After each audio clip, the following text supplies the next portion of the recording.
নাটোর উত্তরবঙ্গের রাজশাহী বিভাগের একটি জেলা।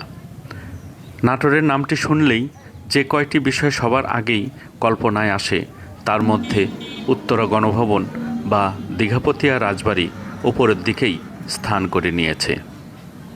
দীঘাপতিয়া রাজবাড়ির ইতিহাস প্রায় ৩০০ বছরের পুরনো।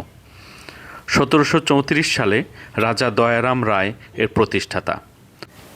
পরবর্তীতে দুঃখজনকভাবে ১৮৯৭ সালের এক প্রলয়ঙ্কারী ভূমিকম্পে এটি ধ্বংস হয়ে যায়। রাজা দয়রামের পরবর্তী বংশধর রাজা প্রমোদনাথ রায় এই রাজবাড়িটিকে পুনর্নির্মাণের উদ্যোগ গ্রহণ করেন। তার নেতৃত্বেই বিদেশি বিশেষজ্ঞ, প্রকৌশলী, চিত্রশিল্পী এবং দক্ষ কারিগর দ্বারা প্রায় এক যুগের অক্লান্ত পরিশ্রমে ১৯০৮ সালের দিকে এই পুনর্নির্মাণের মহাযজ্ঞটি শেষ হয়।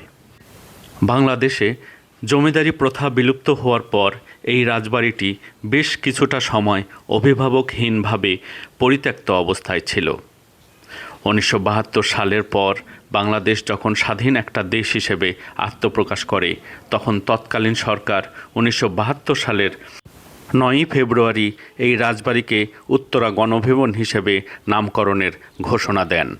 সেই থেকেই এই দীঘাপতিয়া রাজবাড়িটি একটি সরকারি গুরুত্বপূর্ণ ভবন হিসেবে ব্যবহৃত হয়ে আসছে, যা রাষ্ট্রপতি বা প্রধানমন্ত্রীর সরকারি বাসভবন হিসেবে বিবেচিত হয়। এই রাজবাড়িটি বর্তমানে নাটোর জেলার একটি অন্যতম পর্যটন কেন্দ্র হিসেবে পরিচিতি লাভ করেছে। পর্যটকের কাছে এই রাজবাড়ির সৌন্দর্য আকর্ষণের কেন্দ্রবিন্দুতে রূপ নিয়েছে।